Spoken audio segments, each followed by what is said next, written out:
بەڕێز دکتۆر ئالان وەزیری پەروەردەی حکوومەتی هەرێمی کوردستان، بەڕێزان بەڕێوەبەرانی گشتی، بەڕێوەبەران مامۆستایانی ئازیز، بەڕێز قونسولی ژاپۆن ئیشیزو کاسان، بەیانیتان باش، بەخێربێن بەسەرچاو.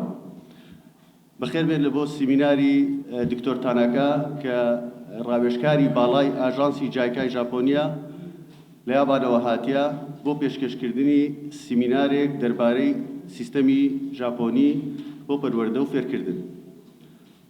بەڕێزان، پێشەوەی دەست پێ بکەین بە ئەجەندەی بەرنامەکەمان، پێم خۆشە لە ئەو بەڕێزانەی کە نازانن ئاژانسی جایکا چییە یان نایناسن، بە کورتی دەڵێن ئاژانسی جایکا ئاژانسێکی سەر بە حکوومەتی ژاپۆنیا هەڵدەستێت بە ئەنجامدانی پرۆژەی استراتیژی وەک پرۆژەی بۆ نمونە ئاوی ئیفراس، پرۆژەی مەجاری، پرۆژەی کارەبا، پرۆژەی قەرزی درێژخایەن و هەروەها هەڵدەستێت بە ئەنجامدانی پرۆژەی تەکنیکی.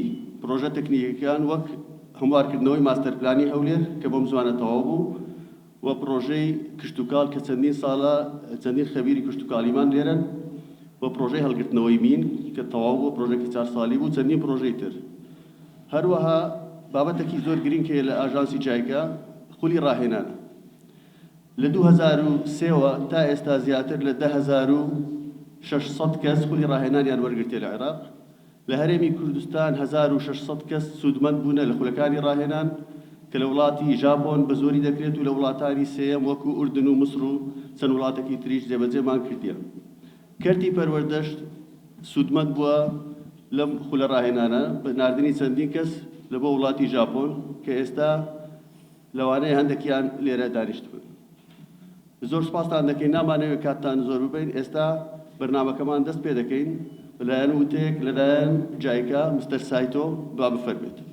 سایتۆسان. بەڕێزان، ئەمە متەرجممان هەیە لە بۆ سیمینارەکەی ئەوڕۆ. بە سوابزانم ئەو کوتانەی ئەمە کردن پێویست ناکە لەبەرەوەی دوایە لە بۆ قونسڵ خۆم پێ دەڵێم ئەو بابەتانەی هەندێک زەڕوریەکان و کات زۆر دەبات جەنابی وەزیر لێرەیە. ئێستا مستەر سایتۆ وتەکەی پێشکەش دەکەم. Good morning, everyone. His Excellency Minister of Education, Mr. Alam Hamad Said. بەخێرهاتنی بەڕێز جەنابی وەزیر دەکەین و هەروەها بەڕێوەبەرانی گشتی مامۆستا لوقمان، مامۆستا شیلان، کۆنسولی گشتی ژاپۆن لە هەولێر، میوانانی بەڕێز، زۆر خۆشحاڵین کە ئەوڕۆ لەگەڵمانن لە بۆ ئەو سیمینارەی. سوپاسی کاتتان دەکەین. خۆم بە خۆشحاڵ دەزانم کە وەکو ڕاوێژکاری ڕێکخەری پرۆژەکانی ڕێکخراوی جایکا لەگەڵتان دەبوون. As our Excellency هەروەک جەنابی وەزیر کاکتۆر ئالان ئاگادارە کۆبوونەوەمان هەبووە لە ساڵانی 2024 2025 2026 لەگەڵ بەرپرسان لە وەزارەتی پەروەردە بە تایبەتی بەشی پلاندانان لەوەی بتوانین هاوکاری وەزارەتی پەروەردەی حکوومەتی هەرێمی کوردستان بکەین لەو میتۆدەی پەروەردەیی کە لە وڵاتی ژاپۆن پەیڕەوی دەکەین. دکتۆر تاناکاتان پێدەناسێنین، لە لای خۆتان تەماشا بکەن ئەو وەرەقانەی دامانایە CV دکتۆر تاناکای تێدایە. دکتۆر تاناکا ڕاوێژکاری باڵای سێکتەری پەروەردەیە لە ئاژانسی جایکای یابانی لە یابانەوە هاتیە، تەنها لە بۆ ئەوەی ئەو زانیاریانە پێشکەش بکات کە پێویستمان پێێتی و سوود لە ئەزمونەکەی وەربگرین و ئەو نقطانە دیاری بکات کە خاڵی لاوازە و بەرەو پێشی ببین. هەروەها بەرچاوڕۆنیمان بداتێ تا بە چ شێوەک بەردەوام بین وەکو ئاژانسی جایکا لۆ هاوکاریکردنی حکوومەتی هەرێمی کوردستان لەم بۆرە. لە ساڵی 2013ەوە لە ئاژانسی جایکایە خیبرەی لە هەموو وڵاتانی ڕۆژهەڵاتی ناوەڕاست هەیە. بەڕێزان، ئەجندەی ئەو ڕۆمان دوای ئەو پرزنتێشنە پرسیار و وەڵام دەبیت. هەر پرسیارێکتان هەیە لەو کاتەیە دەتوانن پرسیاری لێ بکەن، وەڵامە دروستەکە وەربگرن. بەس تێرمەک هەیە، کەلیمەک هەیە پێم خۆشە هەمووتان لەبەری بکەن. پێی دەڵێن تۆ کاتسۆ، چونکە زۆر جێتان لێ دەبیت لەو باش. تۆکاتسۆ ئەوەی کە نیزامی بڵێ سیستەمی یابانی لە بۆ فێرکردن ئەوە تۆکاتسۆ بەکاردێنین لە یابان لەگەڵ دۆتۆکۆ. بەڵام تۆکاتسۆ لەبەر بکەن کە باز دەکرێت هەتا بزان تۆکاتسۆ چییە. دوای پرسیار وەڵامەکان هەمومان بێکەوە کە تەواو دەبی سیمینارەکە لێرە نان خواردنی نیوەڕۆمان ئامادە کردێ، لێرە نان دەخۆین بێکەوە. هیوادارین کاتێکی بەسوود بەسەر ببەن، مەلەل نەتانگریت، چونکە سیستەمی یابانی سیستەمەکی ممتعە بەڕاستی. لە قوتابخانەکان یابان ئەوەندەی احتیمام بە دەرسە تەرفیهیەکان دەدەن ئەوەندە احتیمام بە دەرسە عەلمیەکان نادەن هەتا پەروەردە لە پێش فێرکردنە وای لێ دێت تەڵەبەکان حەز دەکەن بچنە قوتابخانە نەوەک سبەینان بە گریانەوە هەستن بڵێن ناچینە قوتابخانە ئەو کێشەیە لای مە زۆرە هیوادارین سەبر بتانین ئەو کێشانەی هەیە لە سێکتەری پەروەردە چارەسەری بکەین سەرەتا بۆ پرسیارە دەست پێ دەکەین کە پەروەردەکردنێکی گشتگیر یان کۆپەروەردەیەکی قوتابیەک چییە؟ These are the typical keywords that we mention when we discuss whole child development or non-cognitive skills.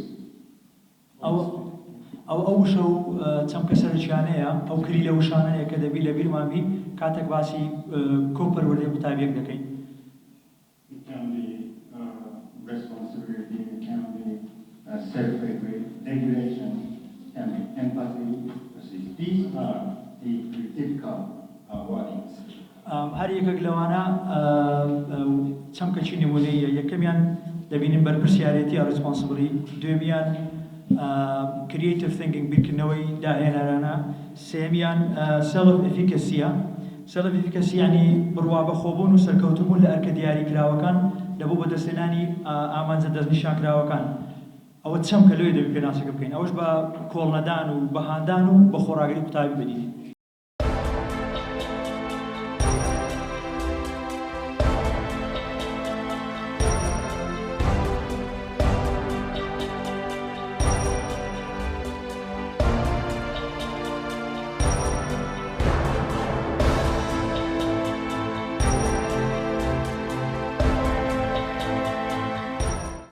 بەڵێ سەبارەت بەو سمینارێک کە ئەمڕۆ کە بەڕێوە دەچی لەلایەن مستەر چەنەکە کە شارەزایەکی تەواوی هەیە لە بواری پەروەردەیی کە لەلایەن ڕێکخراوی جایکای یابانی ئامادەی ئەو سمیناریان کردبوو بۆ مامۆستایانی کە ئەو قوتابخانانەی ئەو ستایلە یابانەی پەیڕەو دەکەن بۆ زیاتر گفتوگۆکردن و گەنگەشەکردنی ئەو بابەتانەی کە پێویستن لە بواری پەروەردە جێبەجێ بکرێن کە بتوانین تاچی متمانە بەخۆ لە ناو قوتابخانەکان و لەلایەن قوتابیان کە بتوانن گیانی هاوکاری لە ناو یەکتری زیاتر بکەن لێرەدا ئەم سمینارە بۆ ئەوەی بوو زیاتر ڕوون بکرێتەوە ئەو مۆدێلی کە ئێمە دەمانەوێت سوودی لێوەربگرین لە بۆ ناو سیستەمی پەروەردەی خۆمان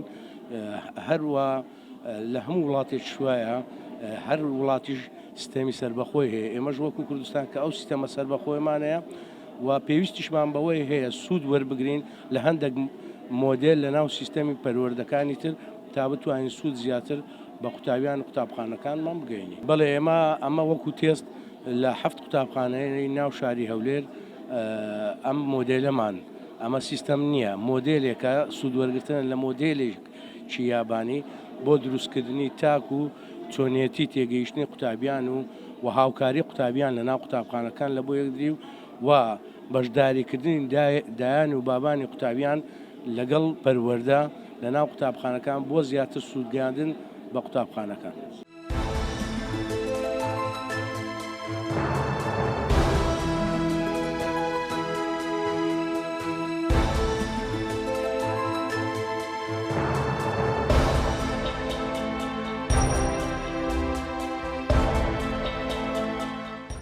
سەبارەت بەو سمینارە باز لە سیستەمی یابانی دەکا کە ئێمە وەکو هەرێمی کوردستان تا چڕاتێک بتوانێت سوودیان لێوەربگرین نەک کۆپی بکەین وەکوی کە جەنابی وەزیر فەرمووی ئێمە هیچ سیستەمێک کۆپی ناکەین بۆ سیستەمی خۆمان سیستەمی خۆمان هەیە و دەتوانین ئەمە سوود لە سیستەمی وڵاتان وەربگرین بۆی کە لەگەر عادات و کولتور و واقعی وڵاتی ئێمە دەگونجێ سیستەمێکی زۆر باشیان هەیە سوودی زۆری لێوەردەگرین ئەو ئێستا کە بەردەوامیشین کە بتوانین چۆن ئێمە فکرەکانیان لێوەربگرین و لەلایەن خۆمانەوە جێبەجێیان بکەین بە پێی توانایە خۆمان ئیتر ئێمە وەکو سیستەمش کردوتە سەرمان هەیە کێشە و گرفتمان نیە بەڵام هەرچەندی بتوانین لە وڵاتان بیرۆکەی باشتر و جوانتر وەربگرین ئەو بۆ ئێمە تەقوی زیاتر دەی بۆ سیستەمەکەمان.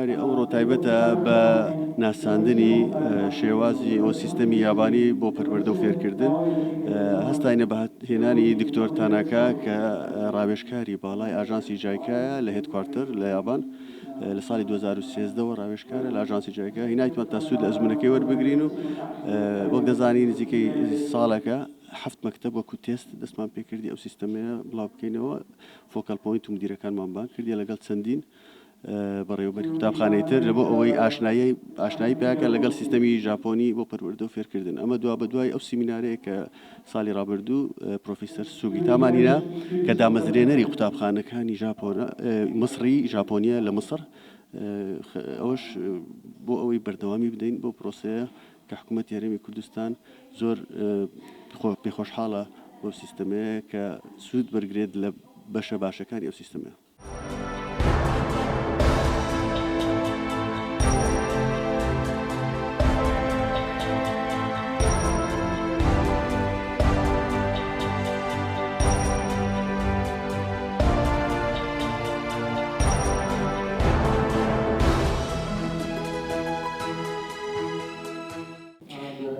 ئەم سیمینارە دوو سیمینار دێنە ئەنجامدان یەکێکیان بۆ مامۆستا و بەرەبەری قوتابخانەیە کە ئەم پرۆژە بە شێوازی پایلۆت لێ دیتە جێبەجێکردن سیمیناری دووەم دێتە ئەنجامدان بۆ ستافی یان سەرکردەی پەروەردەی لە وزارەتی پەروەردە مەبەست لەو سیمینارە کە ئێمە لە نێزیکەوە لە ئەزمموی وڵاتی یابان سوودمەند بین لە سیستەمیان چ خاڵێکی بەهێزیان هەیە و چ خاڵێک لە ئێمە لە پەروەردەی ئێمە بەهێزە هەوڵ بدین بەکار بێنین تا ئاسی قوتابی ئێمە بەرزتر ببتەوە ئەوە بە تایبەتی ناوەڕۆکی ئەم سیمینارە بەڵام سیمینارەکە بە گشتی زۆر گرنگە چونکو ئەو بەڕێزا و پسپۆری یابانی هاتیەوە سەردانی چەند قوتابخانە کردیە لە هەرێمی کوردستان و لە نێزیکەوە لە مامۆستا و لە بەڕێوەبەری قوتابخانە زانیاری وەرگرتیە و تا هەوڵ دەدات بۆمان حتا ڕادەکی باش باسی خاڵی لاواز بکرد لە سیستەمی فێربوونمان حتا ئێمە بتوانین ئەو ئەزمموی سەرکەوتی لە یابان ئێمەش هەوڵ بدین ئەزمموی خۆمان ینی بە شێوازێکی کە دروست بت بۆ ئێمە بۆ واقعی خۆمان دروست بکەین و ئێمەش سەرکەوتنی زیاد دروست بکەین تایبەت بە چوونەتی هەڵسەکەوت لەگەڵ قوتابی ژینگەی قوتابخانە چوونەتی وانەوتنا ئەوە هەموو بوارەکان باس دەکەوە.